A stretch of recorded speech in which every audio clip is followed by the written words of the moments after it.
You've had a lot of people come on the show and say some vile and mean stuff to you. Has anybody actually scared you? He's definitely been on the Real Husbands of Hollywood, and that was Nelly.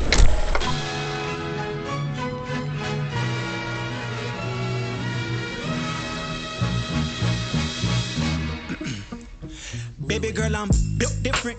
Ain't shit about me average. Lazy motherfucker, I suffocate if I'm stagnant. Confident, I will never take your bitch, boy, I don't want her. She don't cook, clean, or pray for you. I'm sorry, that ain't no woman, and I'm tired of it. No tolerance for toilet shit. That man talkative. Need a better ass whooping than his father did. I'm confident.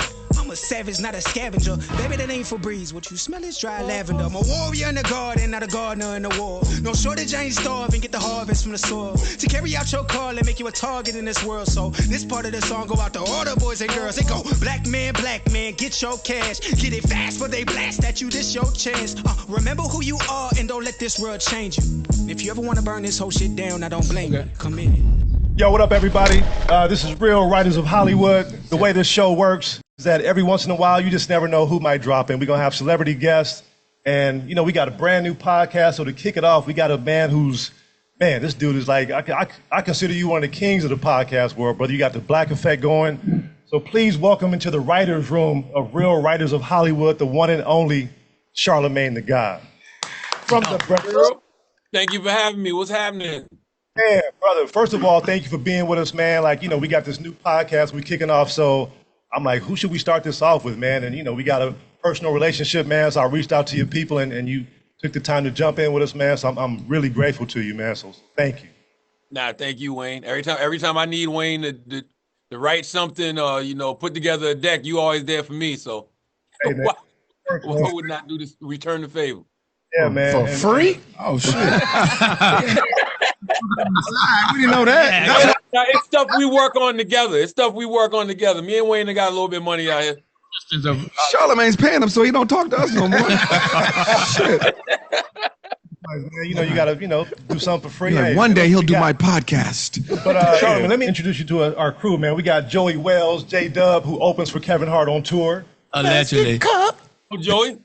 What's up, brother? How you doing, man? I know of Joey because I see him all the time. Plastic Cup Boys. We got Johnny motherfucking Mac. I met you like a long time ago. It don't matter. We used to be on Foxhole, and we came to you guys, Breakfast Club at Rockefeller Center, right? Used to be. No, we had where the fuck we was at? We was in Tribeca. Now we in Midtown. That's when you had an afro back in the day. We got Buddy Lewis. Buddy has been in like, I don't know how many TV shows, The Upshaws. You can see him in House Party, stand-up comedian. Martin, I'm aggravated, man. I got all kind of stuff. Charlamagne, what's up, man? He got some What's up, buddy? stage image awards. 2 NAACP Theater Awards. Yes. He's a thespian. Then we got our lovely writer's assistant, Jay Tasha, in the building with us. Jay Tosh. DJ. Of course, the mayor of Hollywood. This dude knows everybody. Writes He don't need no introduction. needs no introduction. The one and only Chris Spencer. I like introductions though. Keep going. We'll finish that later on. We got Okay. Chris, what's up, brother? Chris wrote the last page in the Bible. That nigga everything. Yo, man, so tell us about the Black Effect, man. We're doing this podcast, man. I know you got some great podcasts over there. Can you tell us some of the shows you got over there? I know you got Drink Champs and Damon John. Like, what else is going on over there? Yeah, we got Drink Champs. We got All the Smoke, 85 South Show. You know, those are a few of the podcasts that, you know, we partnered with. You know, I had the vision for the Black Effect about 5 years ago because I saw, you know, all of these other podcast networks that people were creating, you know, whether it was Bill Simmons, The Ringer, or, you know, Barstool, whoever it was, but there wasn't any place for us as Black people. And, you know, we had a lot of podcasts out there that were doing numbers, but they weren't necessarily connecting the dots with the revenue. And so when I thought about, you know, launching this Black Effect podcast network with iHeart, that's literally what it was for. It's just like, yo, how can, you know, I help some of these podcasts that already exist in this space to make more money. And then in the process, you know, grow and build, you know, new original podcasts. And, you know, that was 5 years ago. Now 5 years and 1 billion downloads later, you know, I think we've had some success. Yo, that's incredible, man. That's But really, he Up and Smoke, Cannabis, Barstools, Drinks. Any other inebriating substances you're doing?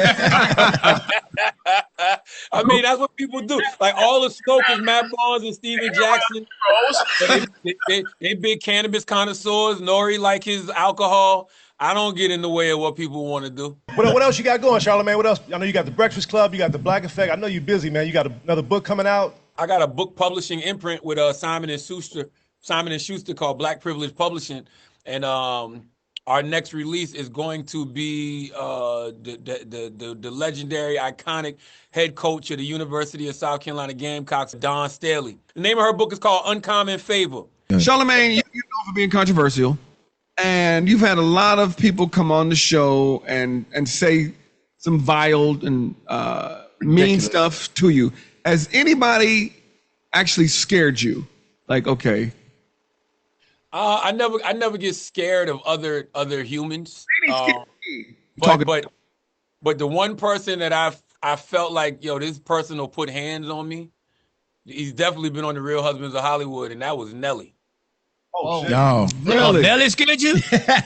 Because you know, it's not the rah loud gangster person that comes up there with 100 people that got all the tattoos that make you be like, oh my God, you know, like that don't scare me. But I was saying something to Nelly because this was I forgot what year this was. This was way back in the day. Breakfast Club been on for 15 years. Nelly had on a red tank top and some khakis, and you know, Nelly's an in-shape brother, and you know, I said to him, man. I think I was talking about his music at the time, and I was like, yo, you very cold. I used to have this thing called the freezer. So I would put artists in the freezer when they was cold. And I remember Nelly just said real calmly, he goes, you know, man, he said, I keep retainers for brothers like you. Wow. And that's Did it get hot in there? It got hot in there. It got hot in there. Yeah. Absolutely. Jackson, man, he was threatening to go head up with Floyd. He Dontre. Oh, yeah, Dontre. Oh, but sometimes you make bad decisions. Poker. Yeah, he said he could take Floyd. So. Who said he could take Floyd? Nelly did. I didn't believe. If I'm not mistaken, I think Nelly's some type of Golden Glove too. I know he's a very athletic person. I know that, but that's just, you know, when you come from a certain environment, people move a certain way to let you know, all right, now stop fucking around now. You know what I'm saying? And that's how I felt in that moment. Like, okay, leave him alone. Yeah, he got a switchblade for his 3rd birthday. I was about to say, Donald Trump wasn't scared of him.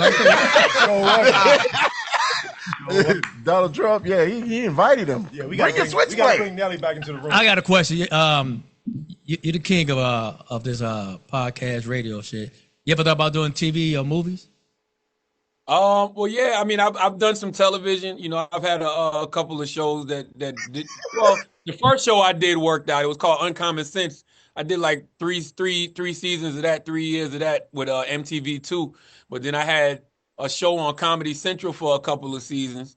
But you know, them shit didn't work. Yeah, that's how TV works. Huh? Yeah, we know about that. Yeah.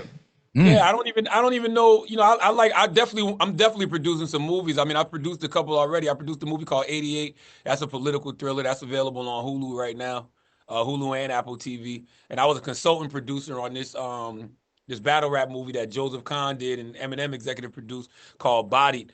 But I just recently launched a production company with my man Basil called Southland Productions. You know, Basil, he's behind the whole John Wick franchise and The Town and some other things. So, you know, we got a couple of projects that we're currently working on that are filmed. So, yeah, I'd rather produce. I don't want to be in no films. I'd rather produce film.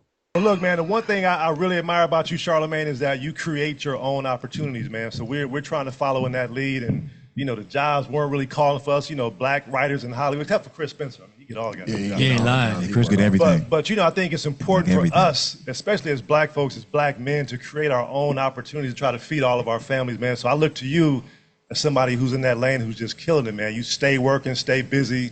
So, man, we gonna. You really are a god. All praises due to God, the real one. I'm just happy to be one of his servants. That's all. We're going to keep bigging up all your work, all your books, man. We got the book right here, man. If you haven't read this book, man, like, it's incredible, man. We working on something for that, me and Wayne, and I don't want to say it just yet, but yeah, we working on something for that too. Yeah, for sure. So black privilege, man. That was the one that set it off. That came out in 2016, became an instant New York Times bestseller, and it just led to me having a real, career in books, and now I got a book imprint with Simon and Schuster. So get this book if you can. Get it from a black bookstore too. Yes, sir. One thing Really left. Podcast, man, to support up and coming independent black businesses. So that's what we want to do, and yeah, go get it, man. But thank you, man, for taking the time to jump in. Charlotte.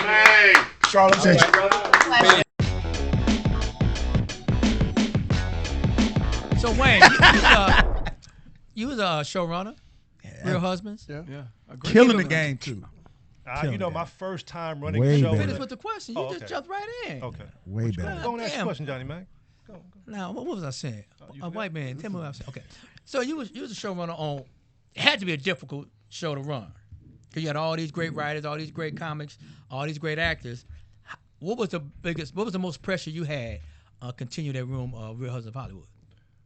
First of all, let me say that the reason I got that job is because of this brother right here, Chris Spencer, because the guest we're going to be having in just a minute here, decided to move on. He had other things he was doing, had a deal somewhere They didn't else. have the money for him. Couldn't afford him. It's BET. So when I got that call, I'd already been a showrunner. The first time I showran a project was The Rundown with Robin Thede, who was in this room with us for a while on Real Husbands. But I didn't realize all those times seeing, Mr. Farquhar up at 4 a.m. in editing for days and days and days and all these production meetings. I'm like, that's you now. You have to worry about wardrobe and lighting and camera crew and editing and location scouting and hiring a writing staff, craft service, everything, actors, which is probably like J-Dub just said, the dance of having to manage people and their egos and trying to work out their deals and being over budget, like all that shit. You just don't realize how much stuff is on your plate until the plate is full.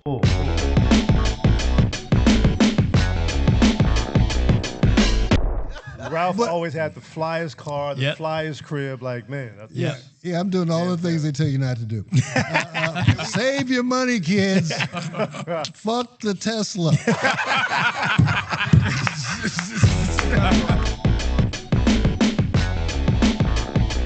Welcome back to Real Writers of Hollywood. Our next guest is an icon in the world of television. He's a native Chicagoan who went to West Point and ultimately graduated from the University of Illinois before starting his journey to become a legendary writer, producer, and showrunner. A long way from what he wanted to be as a kid, an astronaut. But hey, he still made it to the stars. So please welcome to the Real Writers of Hollywood room, the one and only Mr. Ralph Farquhar. How do you finally make the transition to LA? Like, what was the call you got, or what was the opportunity? Well, when I got out of college, the transition was I got a job in sales out here in California. So I lived in Tustin, which is in Orange County, but then I eventually moved up in the Beverly Hills. And back in look, economics is a whole different thing. I cleared $500 every 2 weeks, and I couldn't spend all my money. I had an apartment in Beverly Hills, and I'm just, thinking, living life is good. Had a car. And I'm watching TV one day, and there's a show called Carib, and the star of it is Carl Franklin and Stacy Keach. It was kind of like Miami Vice without the cool clothes or the cool cars, right? So it's like way back in the day. But Carl Franklin is a good friend of mine. From Richmond, California. From Richmond, California. Goddamn he was right. my best friend. When I left West Point, I lived in New York for about 9 months. And me and Carl used to hang out. He was an actor working at Shakespeare in the Park. Let's go back to California. I don't want to go to all right. But I'm just, I was just mentioning the Shakespeare and Carl's. Anyway, so Carl's doing a series, so I call up Carl. Now, remember, I clear $500 every 2 weeks. So I call him up, look him up in the phone book. Back then, they had phone books, and people actually put their names in it. And I said, Carl, man, congrats, you made it, man. Fuck, that's good, I said, just out of curiosity, how much do you make? And he said $5,000 a week. Damn.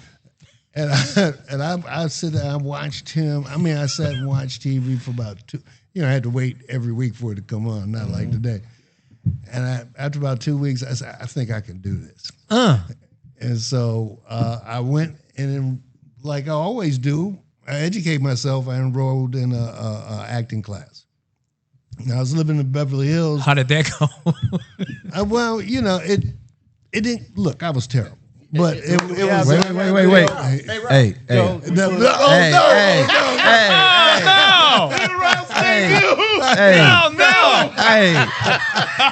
I walked right in there. I said I wasn't gonna set you up.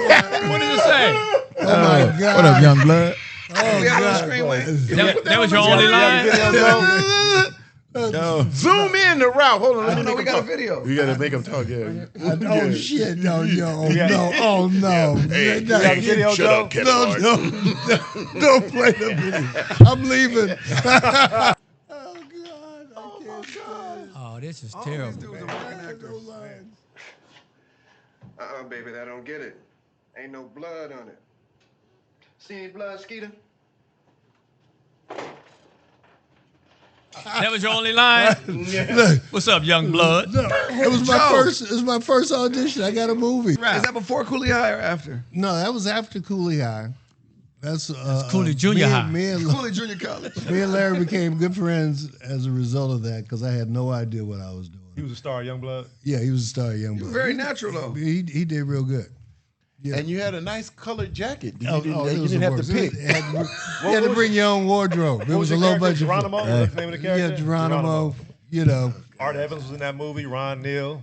Yep, Ron. Hey, Ralph, you was in there. You in there, Ralph? yeah, I was in there also. Shit. I was the photographer also. Now, what did that lead to? You was ready for a get Tyler this- Perry film right there. They got the same wigs. That led to me getting out of acting and getting into writing. That's what that did. Hilarious. How did that go? How did you go from I'm in this movie with all these actors and now I'm writing on the show or trying to write? Well, I was trying to write, but what I learned was, as an actor, you tell people I'm an actor and they don't return your calls. You tell people you're a writer and they come in. So I met at the time, different times, but I met with some of the biggest producers in Hollywood just because I was a writer. No one ever turned me down for a meeting. And so I was trying, to sell my little script. Now, what were you writing scripts about at that time? Comedy scripts? Or? I wrote about West Point. That was the main thing I had written. I've written a thing about the street racing in L.A. It was, a lot of stuff. I wrote a movie about hip hop. I actually sold that to Universal. Was it? What movie was that? But it Crush never, Groove. No, it never got made. No, Crush Groove ultimately was the one that got made, but I wrote one about breakdancing before then. Wow. But it was the real one. So one of your first writing back in like 1981 was for Happy Days, and I want to know, that show was like all white. So how was it writing for that and being in the writer's room in that time? How did that come about? How'd you get It was to like Happy every Days? writer's It's a room Klan meeting. in the business. I don't care where you went at that time. If it was Happy Days or if it's the Jeffersons, the writing room was all white. Right. So that's just something you had to deal with. So I was used to that. Well, how'd you get? West Point was What all was your white. first staffing gig? As a apprentice writer on Happy Days. Yeah. That was the first. Was Gary Marshall? Yeah. Was he in the room? No, Gary wasn't in the room, but he's the reason why I got the job. Ultimately, Talking about Gary Marshall, yeah, Shine the shoes. creator of Happy Days, Laverne. I would have. Now, how were rooms back then? Like, what was were you guys in a room White. all day? Did you guys have your own office? Like, how did the process work back then? Well, Gary's rooms were, and I got to say, actually, Walter Kempley was the EP of Happy Days that hired me, and I'm indebted to everything because of him. But the way our rooms are run, Gary Marshall invented that basically with large writing staffs with 7, 8, 9. We had 10 12 writers at the table. Wow. And so that's how we did Real Husbands, how I've did Moesha, all that comes straight from Gary. Because prior to him, there was just a head writer and maybe one writer on staff. Everything was everything was freelance. Wow. You just have an ad hoc, and then you just call in guys for punch up on run through days. Because people made a lot of money doing that, by the way, just coming in 2 days a week. Yeah, things done changed. I had a punch up gig. I remember with Michael. I called him up on Married with Children. Michael Moye? Yeah, Michael Moye. Michael Moye. And I said, look, I need, can I come in and do some punch-up? He says, well, I can give you 2 days. He said, but I can't really pay you. I said, what? Well, what can you do? He said, well, 25. I said, well, 2,500. I was thinking it'd be good. He said, no, 25,000. I said, damn. Yeah, I'll be there. Yeah, damn sure on BET. I'm already in the car. Okay. I said, okay. But that was, as we know, the economics have changed drastically. Yeah, and that was a long time ago. So that's a bigger number than what that sounds like. But I'm curious how you make that jump from Happy Days, because that was in the 70s, and then Married with Children was the 90s. 90s. I love that. That between time, how do you navigate from you got Happy Days on your resume, and now you're Happy Days is already in syndication by the time I get on that show. Mm-hmm. So the transition was, Michael Moye calls me up. I did a movie called Crush Groove, and that's classic. Classic. 85, and then Michael calls me, comes back and say, I hear you're big and don't need anybody anymore. That's not true. Right. And he says, I'm doing this show, come check it out. And it was Married with Children. Yeah. You were there from day one? No, I was, I got a freelance in the first order. It was a mid-season replacement. And then after I did that freelance, they called me and said, we want to put you on staff. And that show originally wasn't called Married with Children. Wasn't it called We're Not the Cosbys? Well, that was the working title, We're Not the Cosbys. That was just... And was it a black family, or did they switch that, or was that something that was done? It was always a white family. Okay. What helped make it a hit was black folks wrote all the material. Yeah. Well, black folks watched it in unprecedented numbers, which led to things like In Living Color and stuff like that coming out of Fox. And did you know Bill Cosby? Did I know? I've met Mr. Cosby. So you asking, did you know Diddy? How'd that get Sound there? like a Diddy question. Yeah. I've met him. Yes. And you told me this story before about Married with Children, but talk about the notes process and what the comedy in the room was like, the freedom to just do whatever you guys wanted to do to make that show great. Well, those first shows they had really a high quality roster their first season, so they gave they put in the contracts, we won't give notes. Wow. So damn. So a lot of people sign on just to have that freedom. And so, but even when there's like no notes, there's certain, you see the line anyway. If finally with Married with Children, they say, okay, well, we said we wouldn't give any notes, but they didn't have an S&P department either. So they started an S&P department for Married with Children. Damn. So that's how they gave. Tell everybody what an S&P standards and practices. I know that one. My ex-wife was standards and practices. They're the people who tell you what you can and cannot say. Censors. Censors. Exactly. They're bad people. So all right, so you go from Married with Children now, like, this is a hit show, probably #1 show out of all the shows at that time. Greatest show. One of the greatest shows ever. Still can catch reruns anywhere, anytime. Sure do. And then what's next for you? What's after that? Well, that's the thing. As writers, we always look for. You get on a hit show back in the day. Said, oh, okay, anybody over there, we'll give an overall deal to. We actually got those calls. Of course, that's didn't happen for us on Real Husbands. Sure or the anything. fuck did. I was going to ask you that. Why did BET give you an overall deal? Don't bet on BET. Hey, Chris. Hey, Bet on that. man, bro, what? Not if it's a network. That was, But I mean, for me, it was. I never looked back. I just never looked back. So from there, you're like, I can write for the funniest show on television. I can create my own shows. Well, I mean, I got a deal at Fox. Wow. So I got an overall deal. They gave me like $1 million. It wasn't a big deal, but it was over 2 years. I'd never made that much money in my life. And it was, it was a life changer, game changer.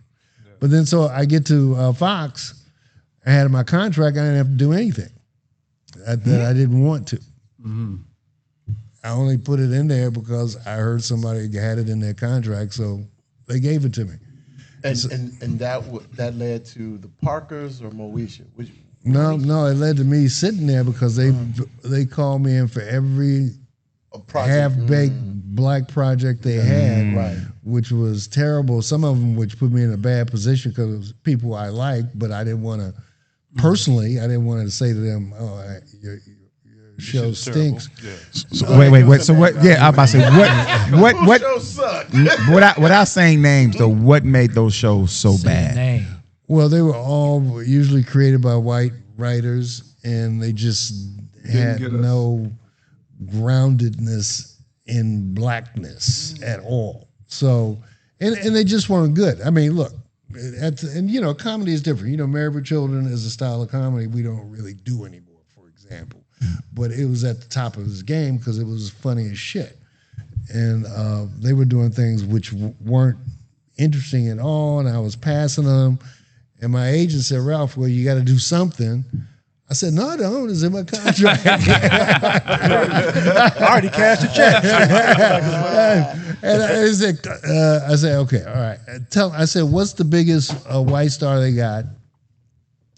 I'll do that show. Yeah. And then the executive who signed me said, what? He said, man, Ralph, I don't think that's going to happen. Then he came back to me and says, good news, bad news. He said, good news is I got a show. You like Dabney Coleman? I said, I love Dabney Coleman. Wow. He said, well, you can do a show, but you can't. They already got 4 EPs. You could be co-EP. I said, fine, I'll do that. Inside of 3 weeks, I was EP on the show. What's the show? What was the name of the show? Huh? What's that show called again? Oh shit! That's the name of the show? Wait a minute. He was great. Drexel's Class. Drexel's. Yeah, okay. It's called Drexel's Class. Never heard of it. Right. No, it wasn't a very good show, but it was one of those shows where I had a lot of fun. I had a lot of fun working with Dabney. He was cool. Mm-hmm. It was good. It was David, who was one of the EPs, became a good friend. There was a lot of guys on there that I worked with before. And so it was a great experience. So Ralph, as I'm listening, like you wrote on a lot of, let's say, non-black shows. Yeah. How did Black Hollywood feel about you? And was there some resentment from some writers who maybe had been there longer than you, and to see you just over there? I didn't like it. Well, there weren't that. The four. There wasn't anyone before me, really. That's right. Really.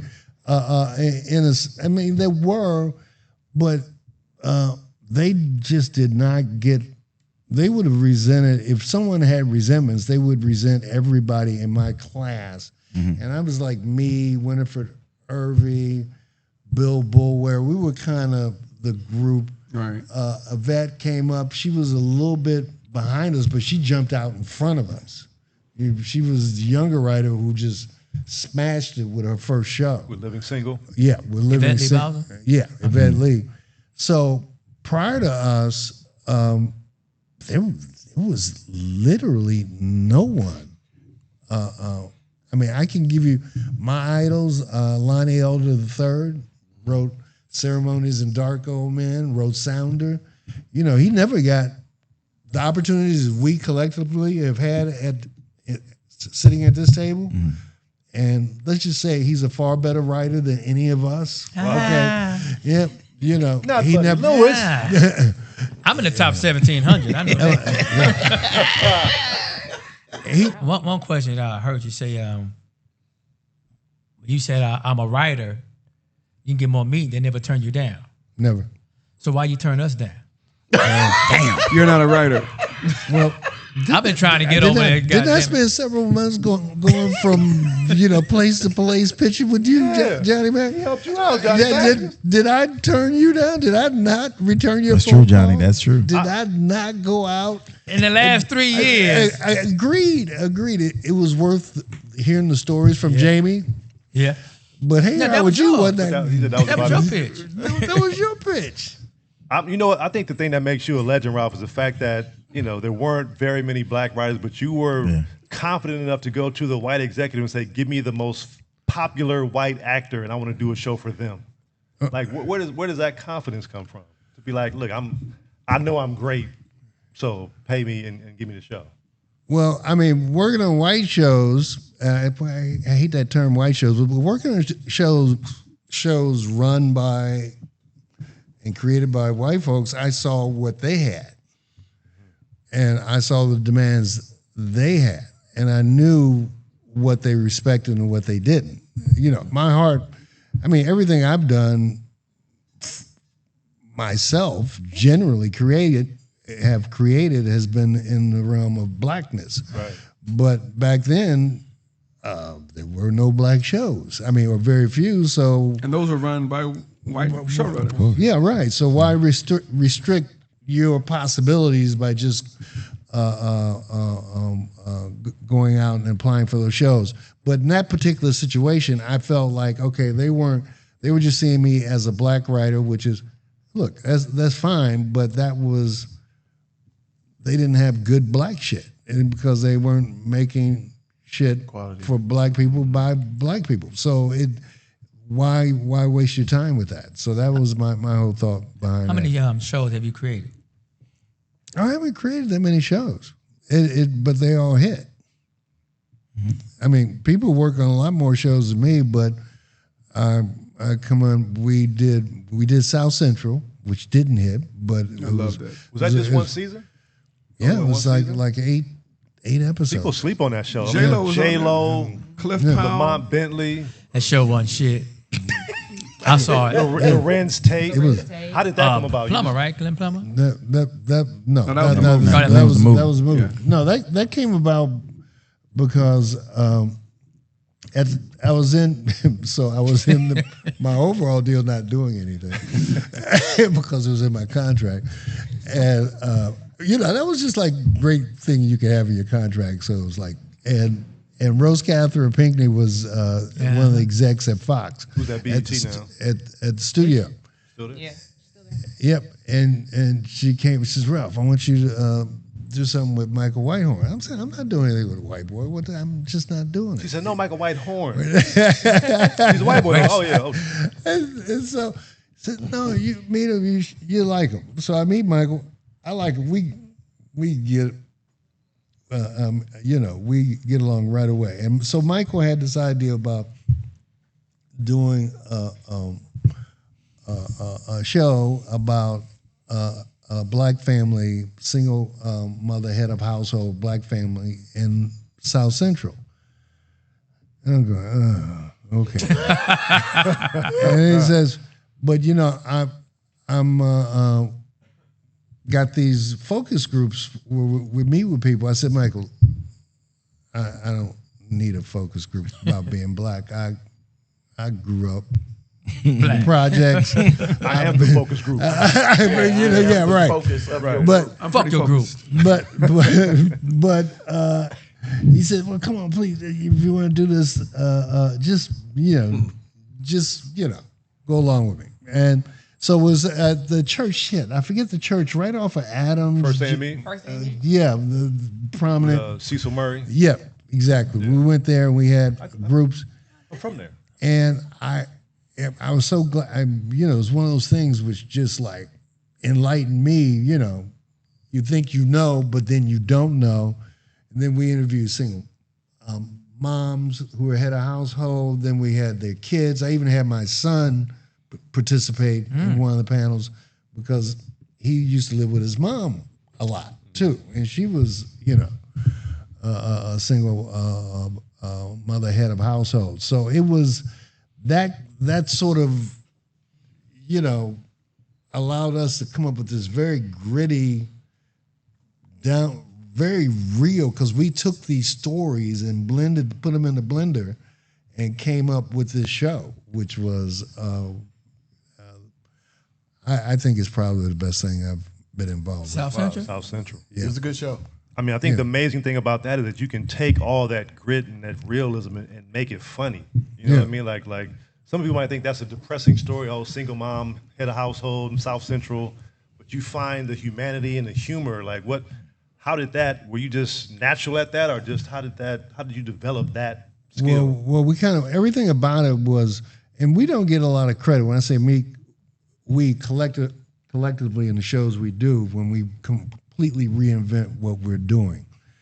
And one of those things we discovered right off, because of the dramatic nature of a lot of the storytelling, we didn't need an audience, you know.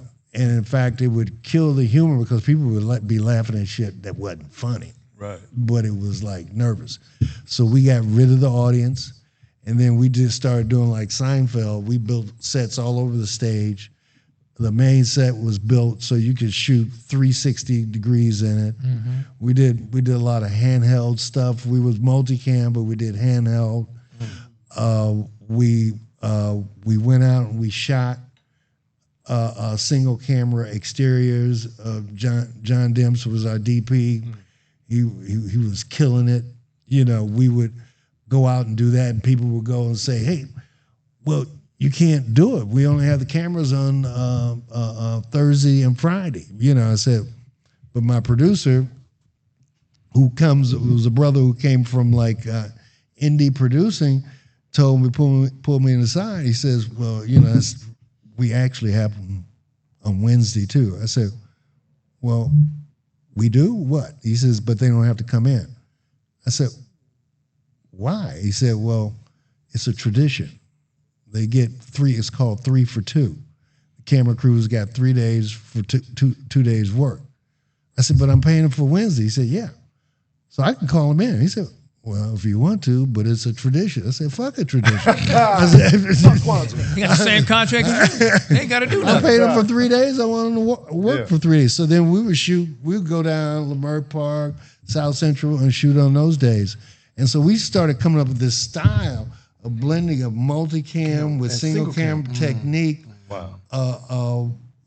The way the sets were built were very, so we do continuous shot. The kid would come through the front door, dining room, living room, go into his bedroom. It'll all be one shot. You know, we were kind of game on that one. Yeah, there's never been a quote unquote sitcom made like South Central.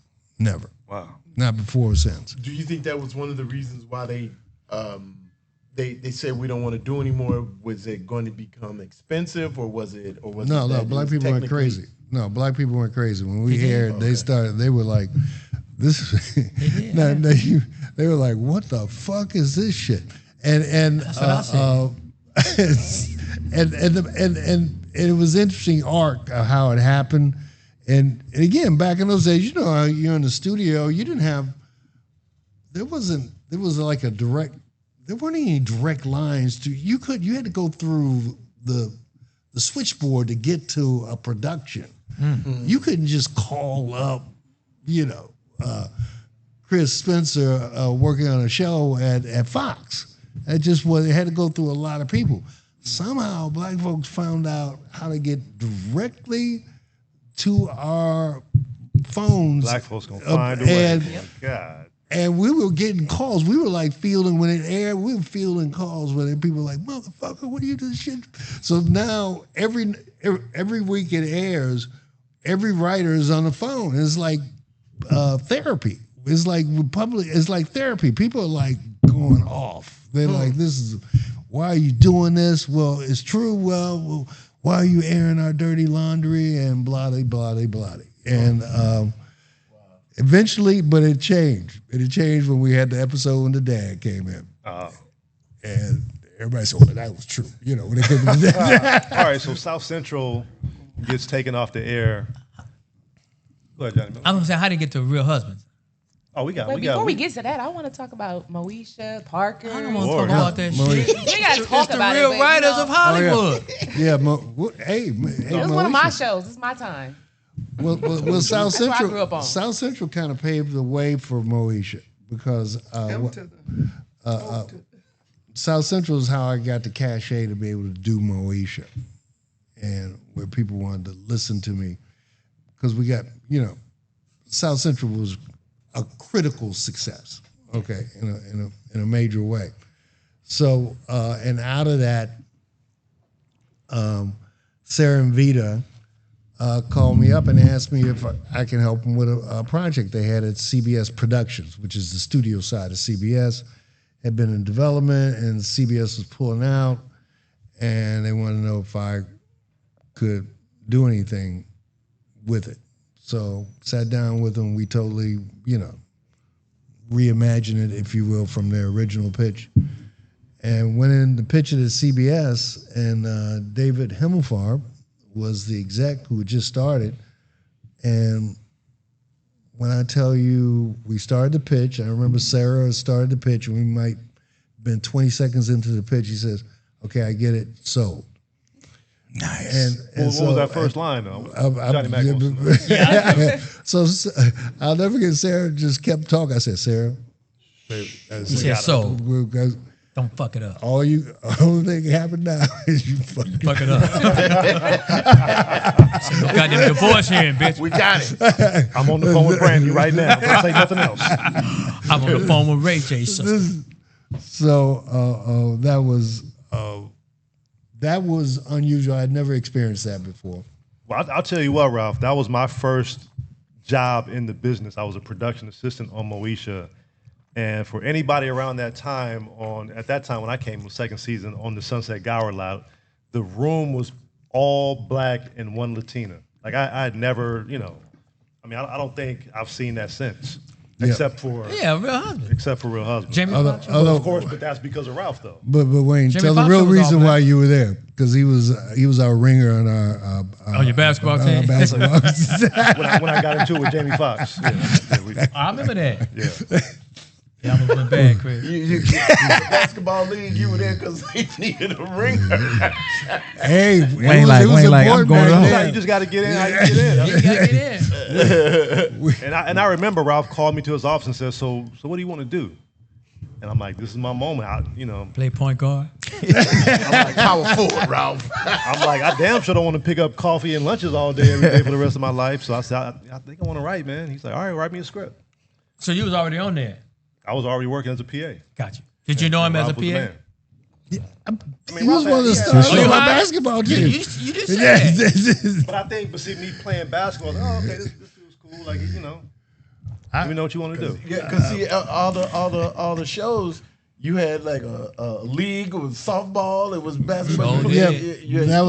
I learned from Gary Marshall was big in sports.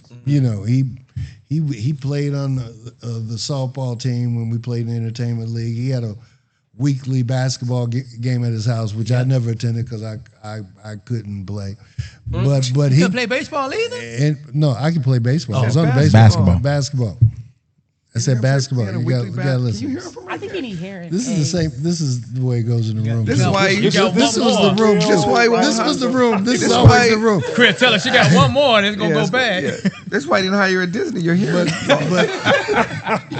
proud what? It's a small ear. But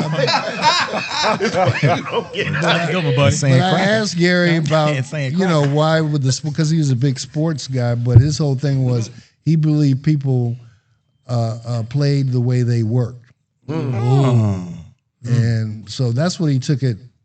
The first time I played on the baseball team for him, I hit a home run.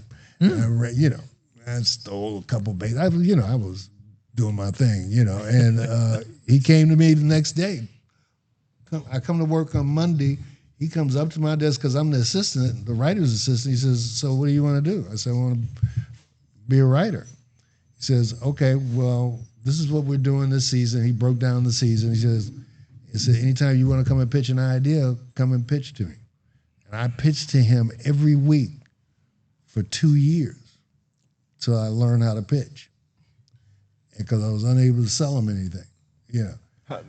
Since we're on that topic, what makes a great pitch? I mean, we also want to inform people. When you hear a pitch, like Sarah pitching in the first 10 seconds, like, I love this. Well, with Gary, I would pitch. I would have 3 outlines. I'd come and pitch 3 stories every time. He said, "We've done that before. That's not really an episode." He'd give me notes. I could never sell him anything. So finally, I go in and I pitch him 2 ideas. He tells me, it's not happening. And he says, "Okay, what's your third?" I said, I don't have a third idea.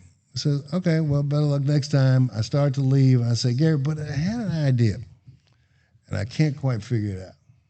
He says, "What?" I said, Fonzie, by this time, the kids are like teachers at the school. I said, "Fonzie teaches something at school he's not supposed to teach." And Gary says to me, "Fonzie teaches a sex education class." I said, and he says, "You got your first script." I said, "Thank you." He said, "Now give me the outline in a couple weeks." So I walk out the office. There's a third outline. Started watching a little porn. There's a third outline in my briefcase that says Fonzie teaches a sex education class. I had already written it. I just had to figure.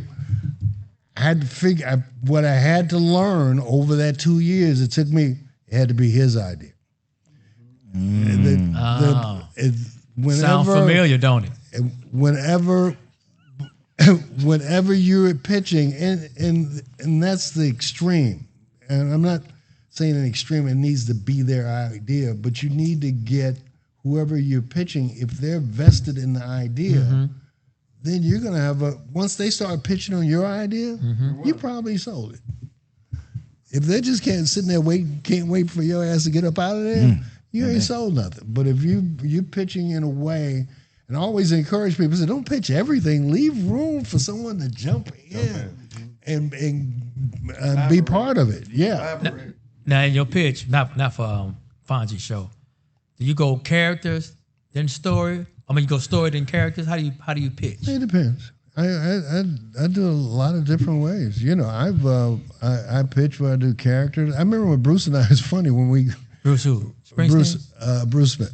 Oh. When we Bruce Smith, going you got back, to deal with Bruce at Disney, right? We were trying to reboot Proud Family for like 10 years, and and finally said, "Well, give us something like Proud Family." So we came up with a concept, and then and I give you an example of a pitch just before going in. I said, "Bruce," because Bruce is animated, he did the drawing. I said, "You just pop the drawings up, and I'll just go off the drawing." So I've never pitched like this before, but it was a totally spontaneous. It was the funniest pitch I ever had. We walked out of there with a deal. Not for that show. They could, by the end of it, they said, "Y'all funny as fuck. Hey, how would you like to bring back Proud Family?" Well, what the fuck? We've been telling you for 10 years. It felt like a setup actually, but it was a great pitch because we just did it that way. I think as long as you're telling a story, you could do whatever you want. Right. You could pitch character. I always like to tell a story and pitch character in the context of the story because it's not as boring as just going through character. Is the way I prefer. But sometimes, like in animation can be really complicated. Depending on the pitch, you might want to break it down that way because it just will work better, right? Yeah, as a pitch, because you're dealing with character design and shit like that. So you want to highlight characters. You want to because animation is such a heavy part of it. You got to give it equal billing with the story, right? So you want to show that what that thing looks like. It's very important. So Moesha, like I said, in that room, I think. The writing staff, we got Mara Brock-Akil, Mara Brock at the time. We got Felicia Henderson. All these people who've been, you've been a mentor to your proteges, and they've all gone off to do, especially Mara. Yeah, it's funny because when we finally sold the show, which was no easy task when it got picked up. The first thing the network did, they called me, and same executive actually, who was such a champion of the show, says, "Okay, Ralph, now it's time to bring in the pros. Dump the dead weight." I'm going like, whoa, what are you talking about? And says, bring in the guys. You know the guys, and he's right. I do know the guys, but I said, I thought I was that guy. So silence, boom. So I went the opposite route. Mar was a stage PA at the time. So was Sylvia. I went and got, I don't think Calvin was working at the time. Even at Domino's. I brought in everybody, although Calvin had experience. He might have been maybe one of the few experienced writers in the room. You gotta say their first and last name. People Calvin Brown, I'm sure. Yeah. You met Calvin at Married with Children? No, or I met Sinbad's show. No. Debbie Allen introduced me to Calvin. Oh, okay. She became aware of Calvin when she was doing Different World. Yeah. He was dancing? Yeah. Man, you're like the Bill Walsh of showrunners, black showrunners. I mean, the 49ers coach, your Connection. EP Connections. connections and tree is tremendous, man. So that means that I think your ability and skills are passed on to people, and they take what you've done and move forward. I don't understand why that hasn't happened for me, and I just want to know why. Leo Lawrence. I want to get back Leo. to the Let's get to truth, that. bro. No, I'm talking about all these shows, and you ain't hired us not one more time. Hey, just stop crying. Don't be a victim. Ralph said that though. One day Ralph said that. Remember Ralph said, "I ain't never been in a room where you niggas cussing out everybody." He said, "Y'all talking about everybody that walk in here? You think he's gonna take them to Disney? He said that. He's like, the only thing black is gonna be me, the mouse, and Leo. Well, when I got to Disney, the first thing that came to mind was, I'm definitely not calling John. I'll be out of here. But me and Calvin, we was talking on the phone and hanging out when he was going in there, and then you went pitch somewhere. I'm like, I know I got this goddamn job. Oh, psych. Y'all wouldn't pitch that bounce. He wasn't bringing you and Buddy's loud ass into Disney so he can get fired the first week. Jesus Christ. So let's talk about Real Husbands of Hollywood. How did that start? Like, how did that opportunity come about? Well, I blame. I mean, I credit Stan for bringing me in at the beginning when who else? Chris Robinson shot that. Well, let me tell you how it started. Yeah. So we did a sketch for the BET Awards. Oh, what? But you going back to the beginning? No, of the sketch. and then when we got picked up, I thought I was going to be the showrunner. And Jesse Collins was like, "Oh my God, Chris, you're not going to believe this." He told me and Chris Robinson, I got Stan Lathan and Ralph Farquhar. And we were like, "What the fuck is that?" I thought we just did an amazing sketch. But then it was real. It was crazy. Like, I was upset until I saw what a real showrunner did. Yeah. Like I said, "Oh, I don't know how to do this." You know what I mean? Like it's different than writing a sketch and then you got 7 minutes of funny on an award show, but then to run a show, he's running the room, he's the liaison between us and the network, he's the liaison between us and the producers. Like it's a whole different other animal. Yeah. I remember when I really knew I wasn't a showrunner, the first episode, Carl Craig, rest in power, was our line producer, and we wanted a Rolls Royce. Right? You remember this? Or a Maybach or something. And Carl was like, "Look, all we can afford is like a Range Rover or something." Rob was like, "Fuck that, I want a Rolls Royce," and hung up. I was like, "Oh, that's a show." So if you guys watch the beginning scene of the first episode, they're riding around a convertible Rolls Royce or whatever it was. Yes, that's because of him. That's hilarious. I mean, that's a great, talk about show running, like what the responsibilities, how did you become a great showrunner? Well, what was your first time doing it? Like, how did that work out to where you are now, where you just, Well, first of all, I got a chance to watch a couple of great showrunners do their thing. and certainly Walter Kempley, Gary Marshall, Michael Moore, and Ron Levitt. I kind of saw them, so that was the cool thing. And the other thing was to recognize, to be brutally honest with myself, because I got the offer to be showrunner before I became one, and I turned it down because I didn't know what I was doing. Me too. And so I accepted supervising producer. We almost get as much money. You're close to it. And You get to be none Scottie of the Pippen. responsibility. You get to be Scottie Pippen instead of Yeah, Michael right. Jordan. You get no. If it goes wrong, you don't get blamed, but you're in the meetings. Right. And that's how that was the first time I had been in meetings where I saw, it's pretty, you got to think quick on your feet, and, they put a lot of pressure on you as being the showrunner, a lot. So the attraction to Real Husbands of Hollywood was Kevin Hart, or I didn't even know who Kevin Hart was at the time. Yes, you did. I did not. Yes, you did. I did not. The man said he didn't. You know who the fuck. So let's talk about, you mentioned the great Stan Lathan. So how did Stan came to me and said, the only thing I knew, he says, the kid from Soul Plan. I said, oh, no, I'm not involved. Right. No, that was my initial reaction. He said, no. He said, only fly Delta. He said, no. He's funny. So I said, oh, okay, yeah. And I remember that first meeting, because I know probably in Kevin's mind, he was auditioning us. I was auditioning him. I was like, well, let's see what. Right. I said, oh, shit, he's a smart kid. And then you saw the sketch too, right? Before the meeting, the initial meeting? I don't think so. Was that the one with Mariah but I don't think so. For me, Jermaine look, Dupri. Stan doesn't agree to do anything. I mean, you guys, I'm not telling y'all anything. Right. I mean, Stan Yeah, don't do shit that ain't great. No. I mean, first off, his tastes are impeccable. So if he calls me and says, hey, I think you should do this, then I'm probably going to do it. Was he cussing at the and by time? the way, Stan is my mentor. Let me just throw that. That's why he cut. That was the way. That was a way for you to for us to know that he's older than him. Yeah. I never forget that day on set when you told Stan he was wasting 3 Oh hours. yeah. God damn! My God. I ain't never seen. Hey. He cut Stan.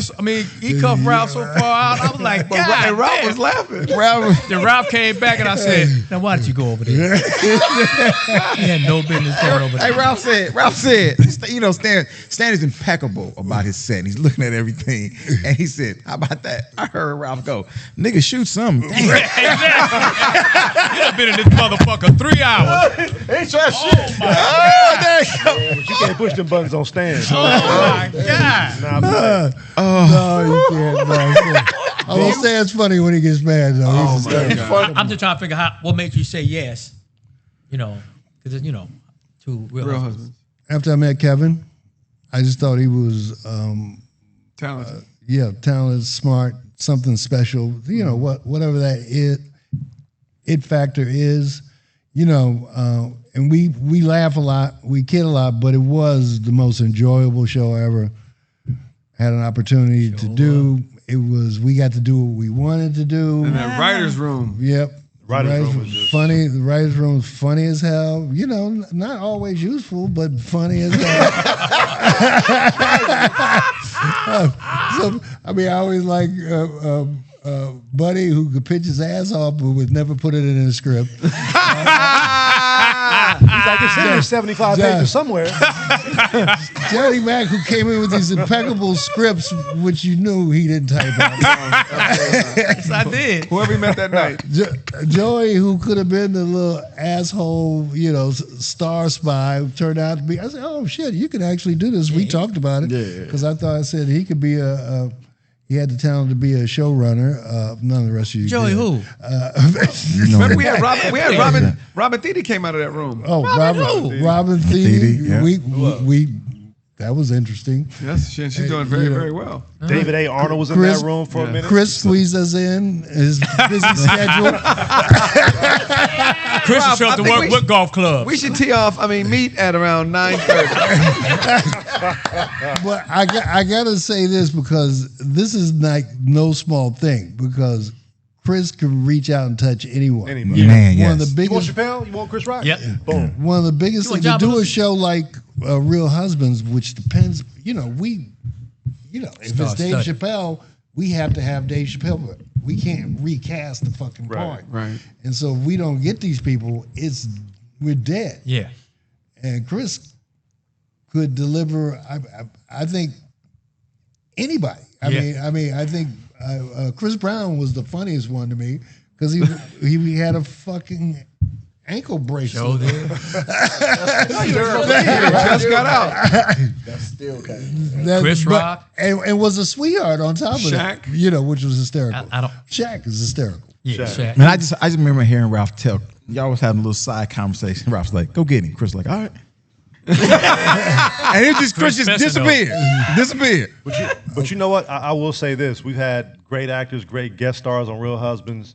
But the reason, beyond Kevin, beyond JB Smooth, the reason the show was great was because of Ralph. So we've been rewriting scripts at 4 a.m. And I think the one thing I've learned from Ralph is work ethic.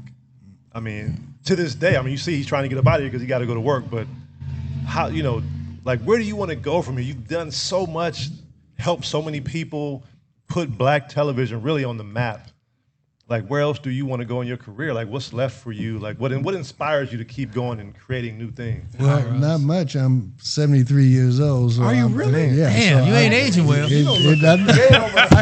know. Day over 72. Yeah. And it's me. I'm just trying to get my next job because unfortunately I didn't save my money, and so. Ralph always had the flyest car. And you drive a $200,000 car. Do you actually think I'd be here if I had a better place to be? I'd be on Joe Rogan's podcast.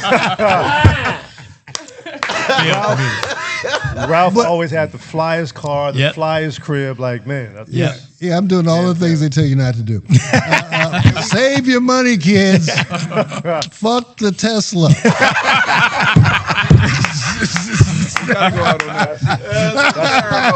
Well, man, we're going to get you out of here. Go ahead. But what you got to do, you got to just do a Real Husbands of Hollywood segment. Yeah. And bring the guys in. Just bring everybody in. Yeah.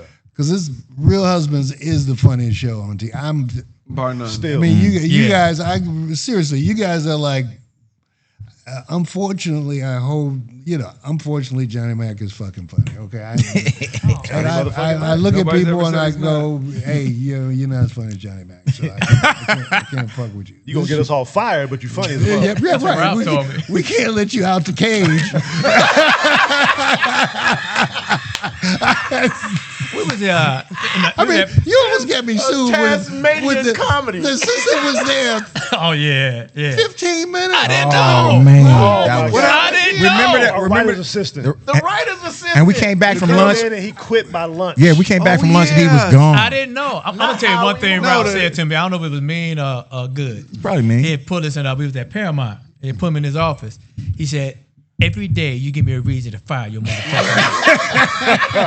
That you're funny, so I'll let you come back tomorrow." I'm like, I don't know. We had Celebrity Fight Club with Kevin Hart and Cat Williams. And Johnny Mac pitched some shit in the script, and we never saw Cat Williams. But we got Shane Mosley. That was the greatest episode ever. Yep. Ever. That shit was just funny. Going around with the ring card girl. And they knocked the glove. But listen, you know what the funniest thing about that episode is? What's her name showed up? The actress. Elise Neal. Elise Neal just popped up. And I was like, yo, Ralph, Elise Neal is there. He's like, fucking put her in the scene. That's how it's going to be in his room, too. And she was great. You got to talk about the press conference. Oh, the press conference. Oh, my God.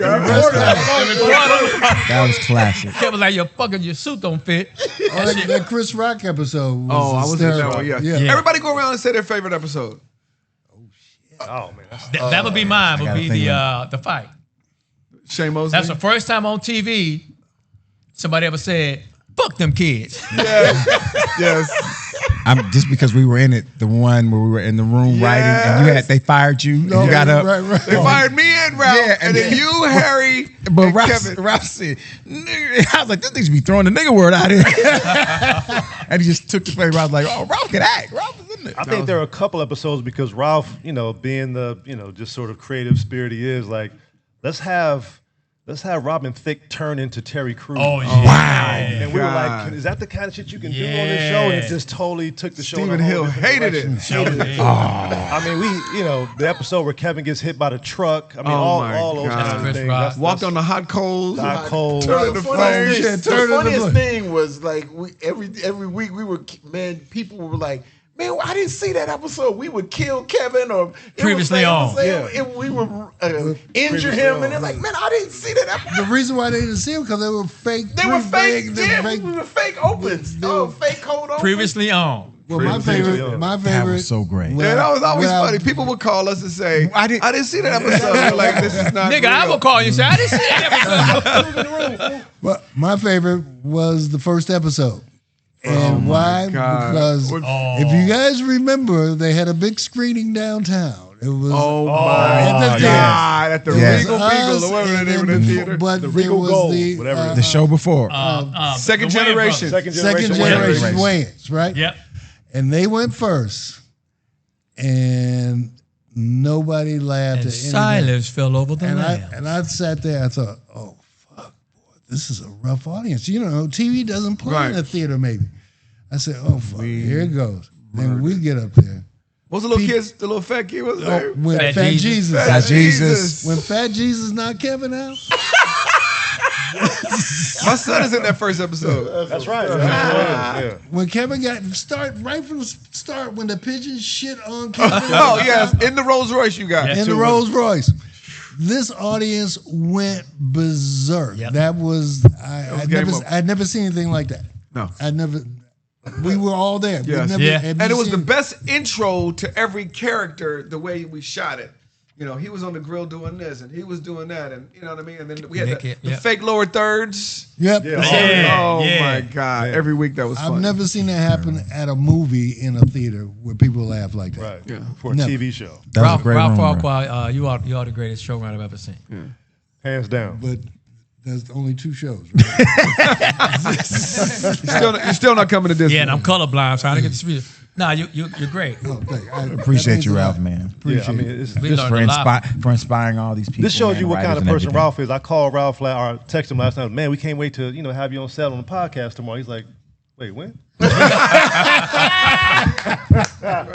I didn't get the I'm email. in Budapest. He said, send it to me. And he just said, I'll be there though. And man, we just appreciate you. I'm telling you, man, great. we love you, man. Appreciate You you mean guys. so much to us, man. What you've done for all of us in TV and just black culture, man. We appreciate you and just wanted people to hear your story. For those who don't know, the legendary Mr. Ralph Farquhar. You gonna remember that name? The Fark. Thank you. Perfect. Now go to the job you didn't hire. So All right, everybody, we're gonna be back with real writers of Hollywood. Come back to the room with us. This is the life. Okay, do that.